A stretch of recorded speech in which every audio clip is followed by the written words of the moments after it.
Hello everyone, welcome back to a online solution. मैं हूं अशफाक। तो कैसे आप लोग, यहाँ पे आप लोग के लिए लाया हूँ नॉन हिंदी का यहाँ पे बेस्ट इंपोर्टेंट क्वेश्चन लाया हूँ 30 जो है वेरी वेरी इंपोर्टेंट, जो कि एग्जाम में बहुत बार पूछा गया है।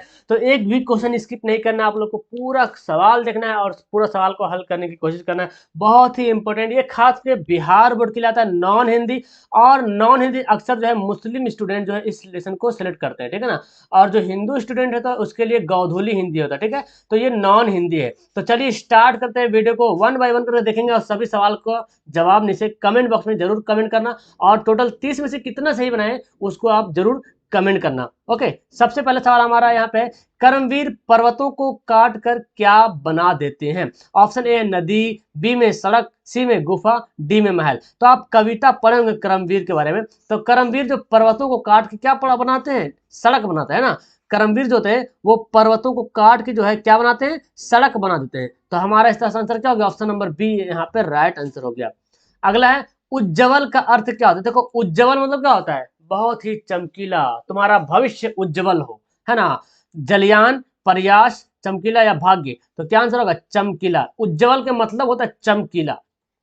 अगला है, बाल गोविंद भगत का बेटा था, मतलब कैसा था? बाल गोविंद भगत के बारे में पढ़े हैं आप लोग। तो बुद्धिमान था उसका बेटा, या सुस्त था, या मोटा था, या दुबला पतला था, ठीक है। तो बाल गोविंद भगत का जो बेटा था वो सुस्त था। सुस्त था एकदम, अब बुद्धू टाइप का था, ठीक है। बुद्धू बोलते हैं ना, बुद्धुआ टाइप का, एकदम सुस्त था। तो हमारा आंसर क्या हो जाएगा? बी हो जाएगा राइट आंसर। अगला है, बाल गोविंद भगत रेखा चित्र के रचनाकार कौन है? यानी कि बाल गोविंद भगत क्या है? रेखा चित्र। एक तो हमारे यहाँ से देखो पता चल रहा है कि बाल गोविंद भगत की विद्या क्या है? रेखा चित्र है। इसके लिखने वाले कौन है भाई? तो प्रेमचंद, हरिऔध, बेटा बनारसी, राम वृक्ष बेनीपुरी। तो बाल गोविंद भगत रेखा चित्र के रचनाकार कौन है? राम वृक्ष बेनीपुरी, यानी कि ऑप्शन नंबर डी इसका बिल्कुल सही आंसर हो जाएगा जी। अगला है जी, संजू को डायरी लिखने की प्रेरणा किस महापुरुष से मिली? ठीक है ना। संजू को डायरी लिखने की प्रेरणा किस महापुरुष से मिली? Option A doctor Rajendra Prasad, B में है बापू से यानी कि महात्मा गांधी जी से, सी में है नेहरू से, सरदार वल्लभ भाई पटेल से। तो संजू को डायरी लिखने की प्रेरणा जो है बापू से मिली, यानी कि महात्मा गांधी से जो है उसकी प्रेरणा से संजू को डायरी लिखने की प्रेरणा मिली, महात्मा गांधी की जी की वजह से। अगला है, दीदी की डायरी साहित्य की विद्या क्या है? यानी कि इस ये क्या है? इस कहानी है, या जीवनी है, या रेखा चित्र है, या डायरी है? तो दीदी की डायरी, इसको रटना भी नहीं है, डायरी दिख रहा है बस, डायरी ये क्या है? ये डायरी है।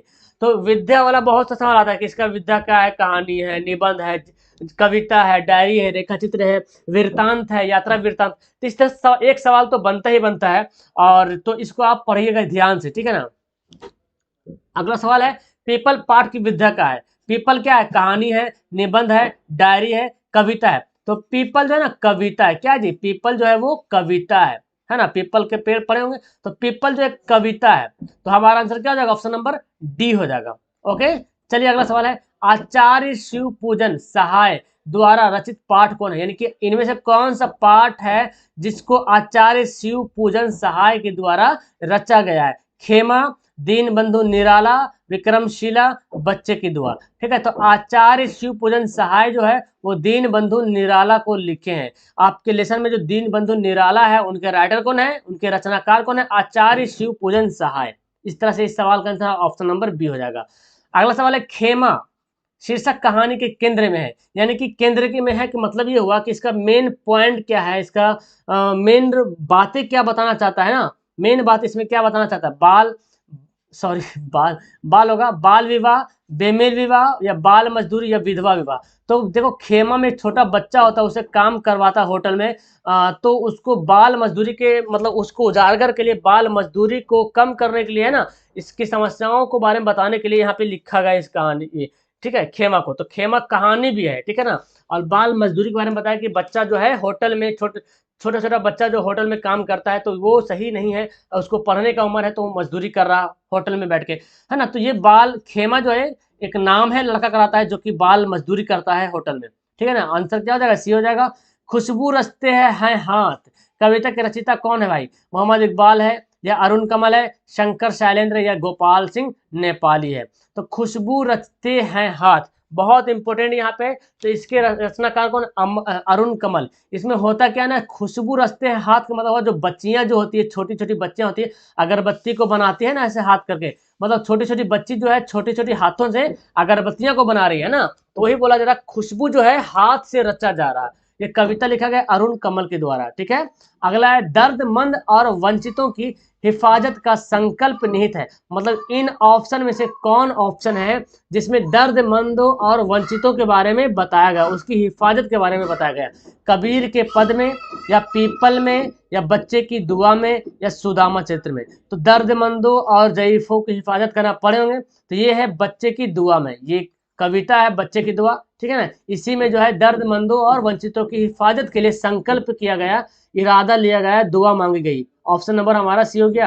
अगला है मैं स्त्री वध नहीं करूंगा, यह पंक्ति किसने कही? है ना, मैं स्त्री वध नहीं, मतलब मैं स्त्रियों को नहीं मारूंगा, मैं स्त्रियों से युद्ध नहीं करूंगा।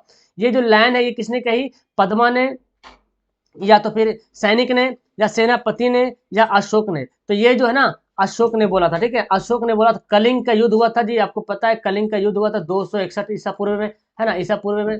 तो उसी में जो है ना अशोक ने बहुत सारे लोगों को मारा था, तो उसके बाद फिर कसम खा लिया था कि अब जो है हम किसी को वध नहीं करेंगे, खास करके स्त्रियों पे वध नहीं करेंगे। और बुद्ध मजहब को ना इन्होंने स्वीकार कर लिया था, बुद्ध मजहब को।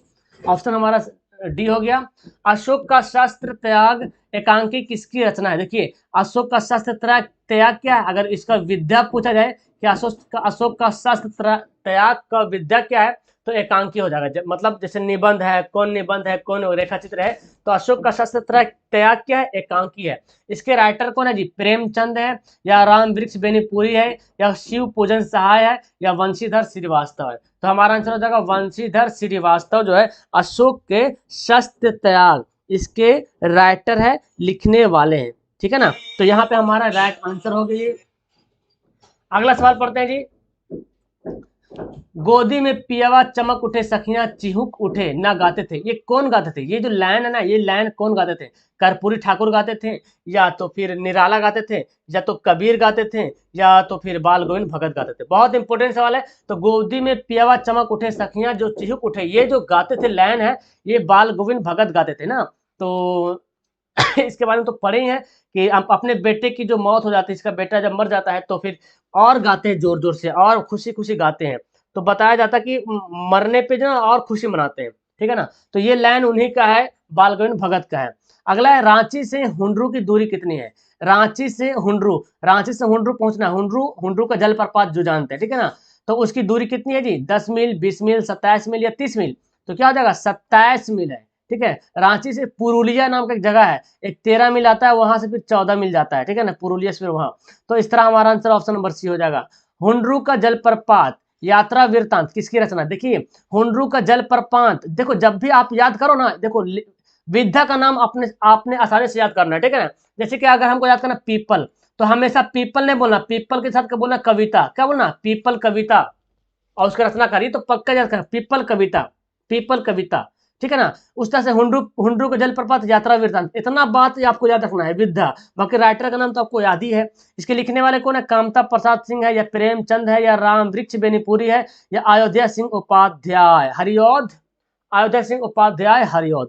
तो हुंडरू का जलप्रपात बहुत ही इंपॉर्टेंट चैप्टर है, और इसके लिखने वाले कामता प्रसाद सिंह। ऑप्शन नंबर क्या हो जाएगा? ए हो जाएगा। बाकी सबका राइटर का नाम आपको पता होना चाहिए कौन किसका राइटर है। विक्रमशिला है ना, जो कि भागलपुर। साहित्य की कौन सी विद्या है? विक्रमशिला साहित्य की कौन सी विद्या है? कहानी, निबंध, एकांकी, जीवनी? विक्रमशिला जो है इसकी विद्या का नाम बताना है। विक्रमशिला क्या है? तो ये एक निबंध है। क्या है? निबंध है, ठीक है। तो कौन सी कहानी, कौन सी निबंध, कौन सी एकांकी? तो एकांकी पता चल गया, एकांकी सिर्फ एक ही है लेसन में, जो कि अभी हम पढ़ चुके हैं। अगला है विक्रमशिला में कितने अध्यापक रहते थे? 500, या 1000 अध्यापक, या 1500 अध्यापक, या 2000 अध्यापक? विक्रमशिला में कितने अध्यापक रहते थे? तो 1000 अध्यापक रहते थे विक्रमशिला विश्वविद्यालय में, ठीक है ना। ऑप्शन क्या हो जाएगा? बी हो जाएगा राइट आंसर।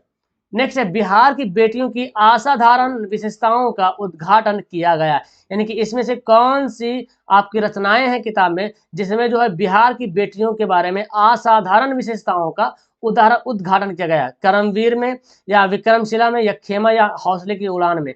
तो जो बिहार की बेटियों है ना, बेटियां हैं, उसको हौसले की उड़ान की कविता के माध्यम से उसको बताया गया, सॉरी निबंध है, हौसले की उड़ान एक निबंध है, इसके माध्यम से बताया कि बेटियों को क्या करना चाहिए, अपना मतलब हौसला कैसे बढ़ाना चाहिए इस तरह से, ठीक है ना। तो आंसर क्या हो जाएगा इसका, डी आंसर हो जाएगा। अगला है निम्नलिखित पाठ में विद्या नहीं सॉरी निबंध कौन है, निबंध यानी कि बच्चे की दुआ है या हौसले की उड़ान है या पीपल है या ठेस है। तो मैंने अभी बता ही दिया जी, पाठ निबंध। देखो बच्चे की दुआ ये क्या है, कविता है, बच्चे की दुआ क्या है, कविता है। हौसले की उड़ान ये है निबंध, यानी कि ऑप्शन हमारा क्या हो जाएगा, बी हो जाएगा राइट आंसर। तो ये निबंध हो गया। पीपल जो है वो कविता है, क्या है, पीपल कविता है। और ठेस क्या है, कहानी है, ठेस जो है वो कहानी है। तो इस तरह से हमारा आंसर बी हो गया। निंदा है, निंदा मतलब चुगली है ना, चुगली, चुगली, चुगली करता है ना कोई, तो बोलता है ईर्ष्या की माँ है या सॉरी ईर्ष्या की माँ का नाम है या ईर्ष्या की छोटी बेटी का नाम है या ईर्ष्या की बड़ी बेटी का नाम या ईर्ष्या की नानी का नाम है। निंदा, और निंदा से बड़ी है ईर्ष्या की बड़ी, यानी कि ईर्ष्या से भी ज्यादा बड़ा खतरनाक कौन है, निंदा है। मतलब निंदा मतलब समझ रहे हैं ना, चुगली करना। और ईर्ष्या मतलब जलन, हम आपको देख के जल रहे हैं, वो ईर्ष्या है। और आपके बारे में हम बुराई कर रहे हैं ना किसी दूसरे के पास, उसको बोलते हैं निंदा। तो ये जलने से भी ज्यादा खतरनाक कौन है, निंदा। क्योंकि बड़ी बेटी तो जान रहे, बड़ी बेटी मतलब और ज्यादा खतरनाक। तो निंदा जो है ईर्ष्या की बड़ी बेटी का नाम है, ऑप्शन नंबर सी। दीनबंधु निराला बंगीय समाज में किस तरह घुल मिल जाते थे, दूध पानी की तरह, दूध दही की तरह, दूध मिश्री की तरह, दूध चीनी की तरह।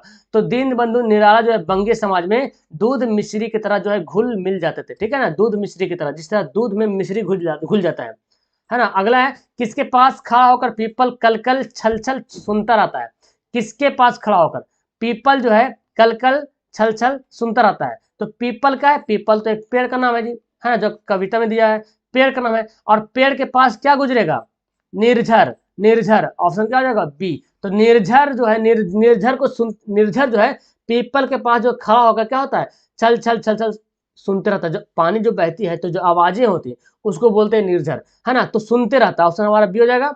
कवि हिरण के बच्चे को क्या आश्वासन देता है, तो कवि है और इसका नाम आगे आने वाला है। तो जो हिरण का बच्चा खो जाता है तो उनको बच्चे को बोलता है क्या कि रुक जाओ, तुम घबराओ मत, तुम्हारी माँ मिल जाएगी, तुम्हारी माँ आने वाली है। तो कवि जो है ना हिरण के बच्चों को ही बोलते हैं कि तुम्हारी माँ मिल जाएगी, डोंट वरी, है ना। सुदामा चरित्र यही है कि रचिता कौन है, सुदामा चरित्र के रचिता वो दूसरा था रा भटके हिरन, उसका तो वियतनाम करके नाम है, राइटर वियतनाम, डॉक्टर नीवी वियतनाम, और कविता भी है सुदामा चरित्र, ठीक है ना। यहाँ यहाँ पे मैं आपको होमवर्क दूंगा, ठीक है ना। सुदामा चरित्र के बारे में बताना आपको कि ये क्या है, ये कहानी है या कविता है, इसका विधा का नाम बताना, ठीक है, इसकी विधा का है, सुदामा चरित्र की विधा क्या है, कहानी, कविता, निबंध, एकांकी, जो भी है बताना। तो इसका राइटर कौन है, नरोत्तम दास, ऑप्शन नंबर ए हो जाएगा, नरोत्तम दास इसका राइट आंसर हो जाएगा जी। अगला है वकील साहब, वकील साहब थे।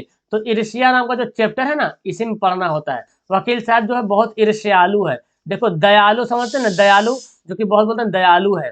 तो वकील साहब क्या है, ईर्ष्यालु, बहुत ईर्ष्या करने वाला, बहुत जलने वाला, इसको बोलते हैं ईर्ष्यालु, ठीक है। उम्मीद करते हैं कि आप लोग तो ईर्ष्यालु नहीं होंगे, इसलिए वीडियो को लाइक भी जरूर करेंगे। अगला सवाल है भक्ति काल के कवि कौन है। भाई ये कवि बहुत रीति काल, भक्ति काल ही बहुत आता है, तो इसको याद कर लीजिएगा। गोपाल सिंह नेपाली, अरुण कमल, बिहारी या कबीर दास। तो भक्ति काल के जो कवि है वो कौन है, कबीर दास भक्ति काल के कवि है जी, ठीक है ना। Option number D right answer हो गया। अगला है सुदामा के पैर कैसे धुल गए। सुदामा चरित्र में भी बताया गया सुदामा के पैर जो है वो कैसे धुल गए। तो ऑप्शन है पानी से धुले थे या गंगा जल से या कृष्ण भगवान के आंसू से या विवस्था से। तो सुदामा के पैर जो है ना कृष्ण भगवान के आंसू से धुल गए थे। कबीर ने कागज लेखी की जगह किसकी प्रतिष्ठा की। मतलब कबीर ने बोला कि कागज में जो लिखा हुआ ना उसको मत देखो बल्कि आंखें देखी, मतलब जो आंख से जो देखा है उसी पर विश्वास करो, है ना। जो आंख से देखा गया उसी पर ज्यादा विश्वास करो।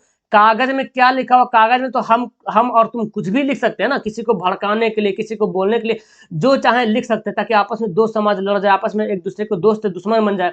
लेकिन कबीरदास क्या बोलता है, बहुत अच्छा लाइन बोलता है कि कागज की लिखी नहीं, कागज में क्या लिखा हो उसको मत देखो, बल्कि आपने जो बातें आंख से होते हुए देखी है ना, उसको सत्य मानो सबसे पहली बात। तो ऑप्शन हमारा बी हो जाएगा। लक्ष्मीबाई किसकी मुंह बोली बहन थी, बहुत इंपॉर्टेंट पढ़ना है यहाँ पे। लक्ष्मीबाई किसकी मुंह बोली बहन थी, झांसी की राजा की, लखनऊ के नवाब के, कानपुर के नाना की, या शिवाजी की। तो लक्ष्मीबाई जो है किसकी मुंह बोली बहन थी, कानपुर के नाना साहब की, यानी कि ऑप्शन नंबर यहाँ पे सी हो गया। तो इस तरह से हम लोगों ने नॉन हिंदी का 30 इंपोर्टेंट ऑब्जेक्टिव सवाल पढ़ा है, और ये जितना सवाल मैं पढ़ाया हूँ सारा सवाल जो है किसी ना किसी ईयर में आया हुआ है, और यही सब सवाल घूम घूम करके आते रहता है, ठीक है ना। तो घबराओ मत, बस इस तरह से तैयारी करते रहो, आगे भी बहुत ही बेहतर हो जाएगा। तो अब तक जिन्होंने भी कंजूसी किए होंगे और वो वीडियो को लाइक नहीं किए तो लाइक तो जरूर करेंगे, अपने दोस्तों को भी शेयर करना, बता भी देना, और जो चैनल को सब्सक्राइब नहीं किए हो न्यू यूजर्स है ना, तो सब्सक्राइब भी करना, बेल आइकन को दबाना, और बेल आइकन दबाने के बाद ऑल पे प्रेस कर लेना, ताकि जब भी क्लासें चलेगी तो आपको पता भी चल जाएगा, मैसेज चल जाएगा। तो फिलहाल यहाँ पे मैं आपको थैंक यू बोलना चाहता हूँ, बिकॉज आपने बहुत ही कीमती सा समय निकाला और आपने इस वीडियो को वॉच किया। ओके, दैट्स ऑल, मिलता हूँ नेक्स्ट वीडियो में, बाय बाय, टाटा।